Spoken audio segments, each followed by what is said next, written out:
बुद्धिमान ब्राह्मण। दोस्तों, किसी गांव में एक बुद्धिमान ब्राह्मण रहता था। उसका एक दोस्त था जो एक पैर से लंगड़ा तथा बहरा था।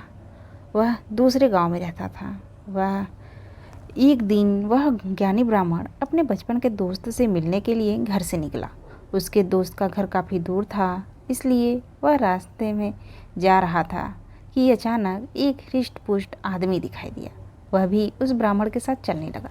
तो वह ब्राह्मण उस मनुष्य का नाम पूछता है, तो उस आदमी ने अपना नाम महाकाल बताया।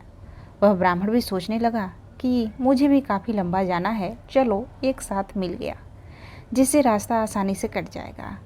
अब ब्राह्मण और महाकाल दोनों साथ साथ चल रहे थे कि अचानक एक गांव आ गया। तब महाकाल ने उस ब्राह्मण से कहा कि तुम चलो और मुझे इस गांव में थोड़ा काम है, मैं अभी आ रहा हूँ।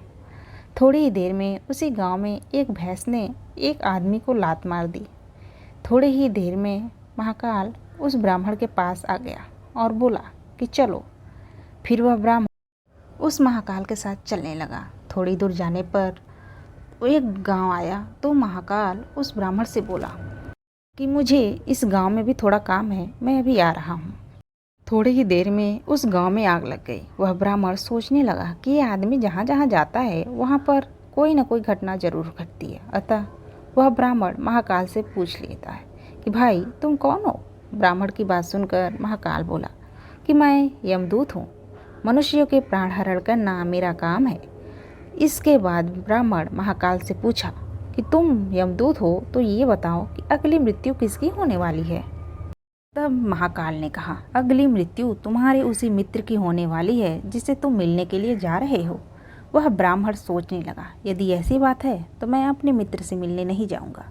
महाकाल ने ब्राह्मण से कहा, तुम जो सोच रहे हो ऐसा कुछ भी नहीं होगा, होनी अटल है इसलिए होकर रहेगी। थोड़ी देर में उस ब्राह्मण ने देखा कि उसका मित्र उससे मिलने के लिए बड़ा ही तेजी से चला आ रहा है। जैसे ही उसका मित्र उस ब्राह्मण के पास पहुंचता है, हृदयघात होने के कारण उसकी मृत्यु हो जाती है। इससे उस ब्राह्मण को बड़ा पछतावा होता है। वह ब्राह्मण उस महाकाल से पूछता है, अच्छा ये बताओ कि मेरी मृत्यु कब और कैसे होगी। तब महाकाल ने कहा कि तुम्हारी मृत्यु ठीक 6 महीने के बाद दूसरे राज्य में फांसी लगने से होगी। वह ब्राह्मण फिर अपने घर गया और सीधे अपने राज्य के राजा के पास गया और ब्राह्मण ने राजा से सारी बात बता दी।